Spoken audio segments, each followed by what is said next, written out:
Very good morning, dear students. Hope you all doing great. Today we shall discuss the summary of animal form. Although I have already done it in English, but some student wanted me to explain it in Hindi. That's why I'm doing it today for them. First, I would read the slide in English, and then I would translate it into Hindi for the convenience of some of the students. Well, here we go. Animal Farm is a novella by George Orwell. The story is an allegory, as the author intends to highlight the real-life political events. It is based on Joseph Stalin's betrayal of the Russian Revolution. तो प्यारे दोस्तों, animal farm क्या है? एक novella है, यानी कि ये बहुत ही छोटा सा नॉवेल है जो कि जॉर्ज ऑरवेल ने लिखा है, और जो स्टोरी बताई है जॉर्ज ऑरवेल ने वो एलिगरी के रूप में बताई है। एलिगरी में जो कैरेक्टर्स होते हैं वो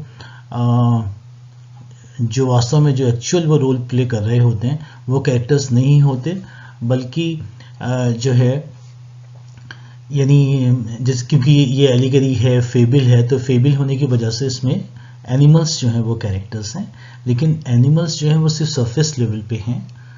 अगर आप उसको फेबिल की तरह से पढ़ते हैं तो वो एक मनोरंजक फेबिल है और इसमें एनिमल्स कैरेक्टर्स हैं।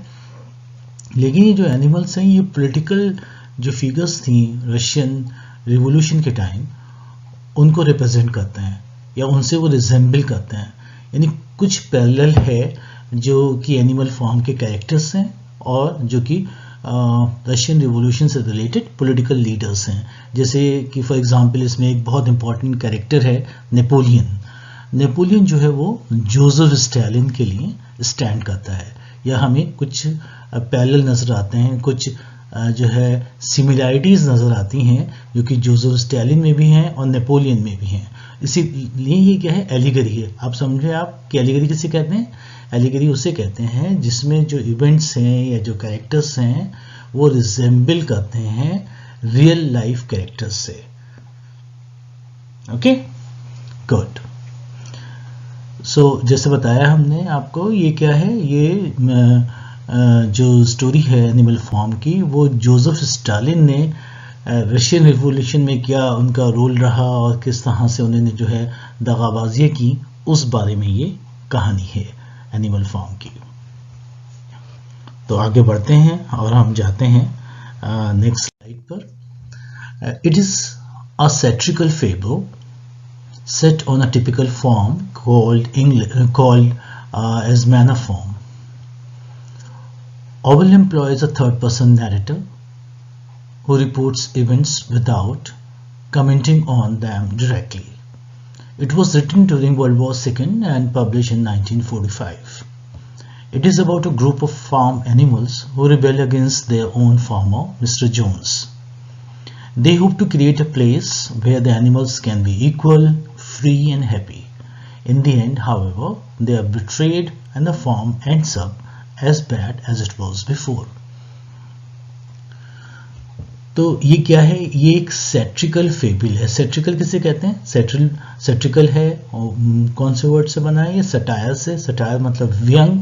तो फेबिल मैंने आपको बताया क्या है, ये इसमें जो कैरेक्टर्स हैं वो एनिमल्स हैं, इसलिए ये फेबिल है। लेकिन कैसा है? सैटिरिकल है, व्यंग्यात्मक है ये। So see what I have given in brackets for your convenience, a short moral story. So what is a fable? It's a short moral story often with animal as characters. और कौन कैरेक्टर्स होते हैं इसमें? Animals characters होते हैं। जैसे कि आप वाकिफ़ हैं, आप पढ़ चुके हैं या आप जानते होंगे एसप्स के फेबल्स हैं। रुडयार्ड किपलिंग की जंगल बुक है जो कि बहुत ही ज़्यादा चर्चित है स्टूडेंट्स के बीच में, छोटे बच्चों के खास तौर से, जिसमें मोगली जो है मेन कैरेक्टर प्ले करता है। या पंचतंत्रा, मुझे विश्वास है कि आपने ज़रूर पढ़ी होंगी, वो भी एक फेबिल है। या जातका टेल्स हैं, जातक कथाएं जिसे हम कहते हैं। तो ये सारी कहानियाँ जो हैं क्या हैं, ये फेबिल्स हैं जो कि आपने पढ़ी हुई हैं। तो ये तो जो है जैसे रुडयार्ड किपलिंग की जंगल बुक हो या ये हो, ये तो सैट्रिकल नहीं है, लेकिन ये जो स्टोरी आप पढ़ते हैं, एनिमल फार्म जो पढ़ रहे हैं हम लोग साथ साथ जिसको डिस्कस कर रहे हैं, ये एक सैट्रिकल फेबल है, एक व्यंग्यात्मक फेबल है ये, ठीक है। And this story is set on a typical English farm called as Manor Farm. तो ये स्टोरी कहाँ पे घटित होती है? ये होती है एक फार्म पर, जैसे फार्म होते हैं, खेत होता है, खेत में एक घर होता है, उसको फार्म हाउस कहते हैं, और जो वो जहाँ पे खेती की जाती है उसको हम फार्म कहते हैं। तो ये फार्म का क्या नाम है? मैनर फार्म नाम है, और इसमें एक फार्म हाउस बना हुआ है जिसमें इसके जो मालिक हैं मिस्टर जोन्स वो रहते हैं। तो ये मैनर फार्म जो है वो मिस्टर जोन्स का है। तो Orwell employees a third person narrator. यहाँ पे जो है जैसे फर्स्ट पर्सन होता है जिसमें कि आई या सेकंड पर्सन ही का इस्तेमाल होता है, तो ये सेकंड पर्सन यू का इस्तेमाल होता है। तो इसमें आई या यू तो नहीं है, इसमें कौन सा पर्सन इस्तेमाल हुआ? Third person. तो थर्ड पर्सन नैरेटर है, वो कहानी जो है वो बयान करता है, वो हमें बताता है कि किस तरह से इवेंट्स जो है घटित होते हैं एनिमल फॉर्म, जो ये स्टोरी है, जो ये नॉवेला है। इसकी एक वजह ये होती है, जब हम थर्ड पर्सन नैरेटिव दिखाते हैं तो उसमें जो है ऐसा महसूस होता है कि ये स्टोरी काफ़ी रियल है। यानी जब फर्स्ट पर्सन होता है तो हमें लगता है कि वो अपना एक पॉइंट ऑफ व्यू दे रहा है जो नैरेटर है, लेकिन इसमें यानी ऐसा पॉइंट ऑफ व्यू होता है जिस पे हम विश्वास करते हैं और हमें ऐसा महसूस होता है कि जो कुछ भी ये थर्ड पर्सन नैरेटर बता रहा है वो वाकई एकदम सच है। तो ये थर्ड पर्सन नैरेटर है इस कहानी का। It was written during World War second and publish in 1945। अब ये कहानी जो है यूँ तो पहले से ऑरवेल ने लिखनी शुरू होगी, क्योंकि नावल जो है इतनी जल्दी यानी 1 या 2 दिन में नहीं लिखा जा सकता। तो ये 1944 में तो ये कंप्लीट हो गया था, लिखना उन्होंने कंप्लीट कर लिया था, लेकिन जो पब्लिश हुई, जो लोगों के सामने आई, वो ये 1945 में आई। It is about a group of farm animals who rebel against their farm owner Mr. Jones। तो ये कहानी वास्तव में किस बारे में है? ये कुछ जानवरों के बारे में है जो कि अपने जो मालिक हैं उनके मिस्टर जोन्स, उनके खिलाफ विद्रोह करते हैं, उनके खिलाफ आंदोलन करते हैं। They hope to create a place where the animals can be equal, free and happy। ये जानवर ये चाहते हैं कि उनकी एक ऐसी जगह हो जहाँ पे वो आज़ाद हों, समान हों, खुश हों। अर्थात वो अभी जो है उनकी जो प्रेजेंट सिचुएशन है वो अभी गुलाम है किसके? मिस्टर जोन्स के। अब मिस्टर जोन्स जैसा चाहते हैं उनसे वैसा काम लेते हैं।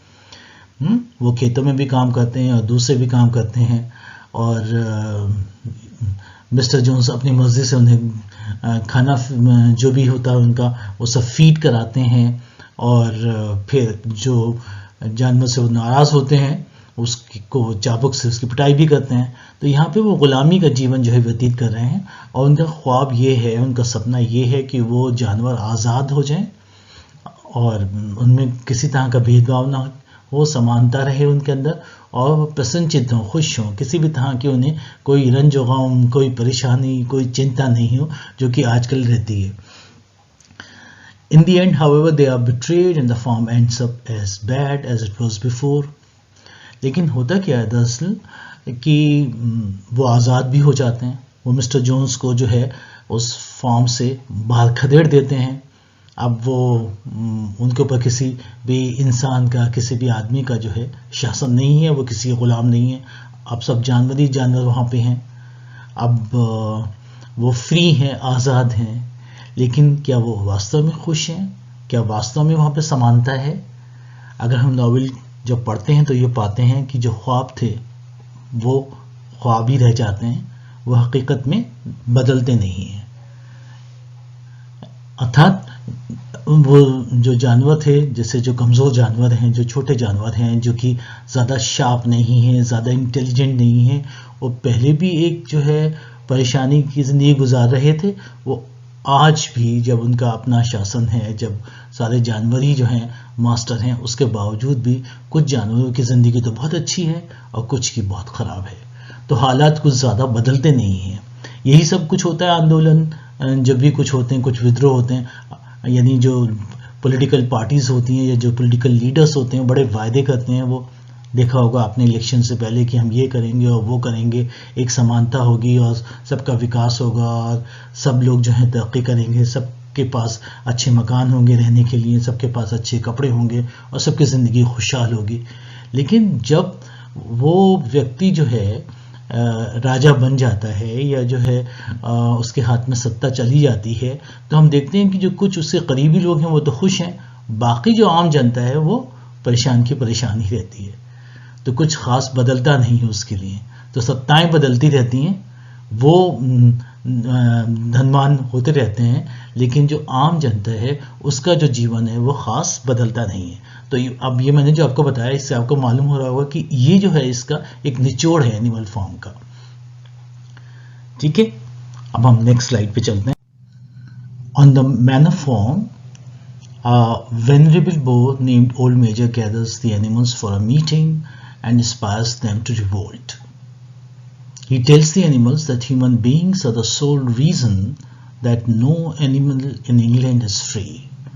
No animal in England is free, and that the life of an animal is misery and slavery. He urges the animals to prepare for the day when the rebellion will come and they can make his vision a reality. 3 days later, Old Major dies, but he ignites the flame of revolution before dying. The pigs, who are the cleverest and wisest animals on the farm, follow his instructions and prepare for rebellion. 2 pigs, Snowball and Napoleon, take the lead and follow and spread the teachings of Old Major among other animals of the farm. तो जैसे कि अभी हमने discuss किया, ये story कहाँ घटित होती है? मैनर फॉर्म में। तो मैनर फॉर्म में एक बोर है जिसका नाम, बोर यानी मेल पिग है, जिसका नाम ओल्ड मेजर है और जो कि बहुत वेनरेबल है। वेनरेबल किसे कहते हैं? वेनरेबल वो होता है जिसकी हम इज्जत करते हैं उसकी उम्र की वजह से, क्योंकि वो वृद्ध है, ज़ईफ़ है, एक्सपीरियंस उसके तजुर्बे की वजह से, उसके अनुभव की वजह से, और विजडम उसकी बुद्धिमत्ता, उसकी अक्लमंद की वजह से। तो जो ओल्ड मेजर है ये अक्लमंद भी है और वृद्ध भी है और होशियार भी है, अनुभवी भी है, क्योंकि काफ़ी बूढ़ा है तो काफ़ी अनुभव है उसके पास, काफ़ी तजुर्बा है। तो सारे जानवर जो है ओल्ड मेजर की, इस मेल पिग की बहुत ज़्यादा इज्जत करते हैं और जैसा भी ओल्ड मेजर उनसे कोई बात शेयर करते हैं तो उस बात को जो है वो पूरा करते हैं। तो अभी जो है उन्होंने ख्वाब देखा है ओल्ड मेजर ने। ख्वाब क्या है? ये है उनका सपना कि इंग्लैंड में कोई भी जानवर जो है वो आदमियों का गुलाम नहीं है, यानी सारे जानवर आज़ाद हैं, सारे जानवर एक समान हैं और बहुत खुशी से जो है प्रसन्नता के साथ वो एनिमल फॉर्म में रहते हैं। तो कोई भी जो है यानी उन पे हुकूमत नहीं चलाता। अभी किसकी हुकूमत है एनिमल फॉर्म में? मिस्टर जोन्स की। तो ये ख्वाब जो है ओल्ड मेजर ने देखा है और वो ये शेयर करते हैं अपने सब जानवरों के साथ। उनको रात में एक मीटिंग वो बुलाते हैं, उस मीटिंग में सारे जानवर पहुंचते हैं, जबकि ये बेतहाशा नींद का टाइम होता है। वो दिन भर मेहनत करते हैं, अब थक जाते हैं, उनको सोना है, उसके बावजूद भी वो अपनी नींद जो है उसकी परवाह ना करके वो ओल्ड मेजर की मीटिंग में पहुंचते हैं और जहाँ पे ओल्ड मेजर की स्पीच वो सुनते हैं और ओल्ड मेजर उनसे कहते हैं कि हमें इंसान के विरुद्ध जो है आंदोलन करना होगा। अगर हमें एक खुशहाल ज़िंदगी चाहिए, हमें एक अच्छा जीवन चाहिए, तो हमें क्या करना होगा? आंदोलन करना होगा, विद्रोह करना होगा। क्योंकि अभी जो स्थिति है वो कैसी है? अभी तो हालात बहुत ही ख़राब हैं। ओल्ड मेजर बताते हैं आज जो है कोई भी जानवर इंग्लैंड में फ्री नहीं है, अर्थात सारे के सारे जानवर ग़ुलाम हैं। और किसके ग़ुलाम हैं? इंसान के ग़ुलाम हैं। और जो ज़िंदगी है जानवरों की वो बहुत ज़्यादा दयनीयता से भरी है, बहुत ज़्यादा परेशानियों से भरी हुई है। वो ग़ुलाम है, ग़ुलामी की ज़िंदगी वो गुजारते हैं। तो ये बातें जो हैं ओल्ड मेजर अपने जो जानवर साथी हैं उनसे कहते हैं। और एक बात बहुत ही गौर करने वाली है यहाँ पे, वो अपने साथियों को कॉमरेड्स कह के बुलाते हैं।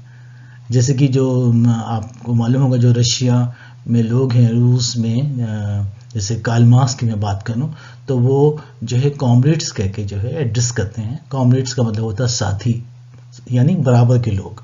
तो वो सबको कॉमरेड्स कह के एड्रेस करते हैं ओल्ड मेजर जानवरों को। He urges the animals to prepare for the day when the rebellion will come and they can make his vision a reality। तो अभी तो ये ख्वाब है, एक सपना है, लेकिन वो जानवर को उकसाते हैं कि वो आंदोलन के लिए तैयार हो जाएं और जो उनका ये ख्वाब है इसको जो है सच्चाई में तब्दील करें, इसको किस में परिवर्तित करें, किस में चेंज करें, किस में ट्रांसफॉर्म करें, हकीकत में, यथार्थ में, रियलिटी में। तो वो ऐसा जानवरों से कहते हैं। 3 days later Old Major dies. जैसे कि मैंने आपको बताया वो बहुत बूढ़े थे, तो उनकी जो है मृत्यु हो जाती है 3 दिन के बाद। ये स्पीच वो देते हैं, लेकिन इसके 3 दिन बाद उनकी मौत हो जाती है। But he ignites the flame of revolution before dying. लेकिन जाने से पहले वो अपने जानवर दोस्तों में आंदोलन की जो ज्वाला है उसको रोशन कर जाते हैं, उसको जला देते हैं, अर्थात वो ये जो फ्लेम है इसको प्रज्वलित कर जाते हैं। The pigs who are the cleverest and wisest animal on the farm. अच्छा, एक चीज़ आपको ये बताने वाली है कि ये जो एनिमल फार्म है इसमें तरह तरह के जानवर हैं। यहाँ पे पिग्स हैं, यहाँ डॉग्स हैं, यहाँ हॉर्सेस हैं, यहाँ जो है डोंकी भी है और यहाँ हेंस हैं। कहने का मतलब ये है कि भिन्न भिन्न तरह के जानवर जो है एनिमल फार्म में रहते हैं, लेकिन सबसे ज़्यादा जो अक्लमंद हैं, सबसे ज़्यादा जो बुद्धिमान हैं वो कौन है? पिग्स हैं। ये बात ध्यान रखिएगा, सबसे ज़्यादा होशियार, सबसे ज़्यादा अक्लमंद, सबसे ज़्यादा तेज तर्राक, चालाक, मक्कार, जितने भी आप जो है एडजेक्टिव सोच सकते हैं वो जोड़ सकते हैं। तो ये होशियारी और ये तेज़ी और बुद्धिमत्ता जो है किसमें है? पिग्स में है। तो वो क्या करते हैं, जो टीचिंग, जो कि रिबेलियन की बातें, जो आंदोलन की बातें ओल्ड मेजर ने कही थी, वो सारी की सारी जो बातें हैं ये वो दूसरे जानवरों को बताते हैं आसान शब्दों में, जिससे कि उनके समझ में आ जाएं, क्योंकि सारे जानवर इतने होशियार नहीं हैं जैसे कि पिग्स हैं। तो क्या करते हैं कि वो इंस्ट्रक्शंस देने का काम करते हैं। और ख़ासतौर से कौन? 2 पिग्स, स्नोबॉल एंड नेपोलियन। याद रखिएगा, ये दोनों बहुत इंपॉर्टेंट पिग्स हैं, स्नोबॉल एंड नेपोलियन। ये जो है ये एक तरह से जो लीडरशिप है वो अपने हाथ में ले लेते हैं, क्योंकि ओल्ड मेजर जो लीडर था इनका वास्तव में उसकी तो डेथ हो गई। अब जाहिर है उसके उत्तराधिकारी होने चाहिए, तो उत्तराधिकारी कौन बनते हैं? उसके 2 उत्तराधिकारी हो जाते हैं, एक तो स्नोबॉल, एक नेपोलियन। क्यों? क्योंकि पिग्स सबसे अक्लमंद हैं और पिग्स में भी ये सबसे बहुत भारी भरकम, बहुत विशाल, बहुत बड़े से ये पिग्स हैं। दोनों मेल पिग्स हैं, स्नोबॉल और नेपोलियन बर्कशायर पिग्स हैं। ये अपने हाथ में एक तरह से लीडरशिप ले लेते हैं और ये स्प्रेड करते हैं ओल्ड मेजर की टीचिंग्स को, दूसरे जानवरों के साथ शेयर करते हैं, बताते हैं कि किस तरह से हमें आंदोलन लाना है, किस तरह की बातें हमें अपने अंदर डेवलप करनी होगी, जिससे कि हम इंसान को इस जो एनिमल फॉर्म है यानी जो मैना फॉर्म है उससे हम बाहर निकाल सकें, अर्थात मिस्टर जोन्स से कैसे हमें छुटकारा मिले, यानी कैसे इंसान का तख्ता पलट हो, जो इंसान की हुकूमत है, जो कि हम गुलामी की ज़िंदगी गुजार रहे हैं, कैसे हम ये गुलामी की ज़िंदगी, ये दास्ता की जंजीरें तोड़ फेंकें, हमें आज़ादी मिले और हम सत्ता पलट दें और इंसान को जो है वो मैना फॉर्म से बाहर खदेड़ दें। तो ऐसी बातें जो है ये दोनों लीडर्स स्नोबॉल और नेपोलियन अपने दूसरे जानवरों से करते हैं।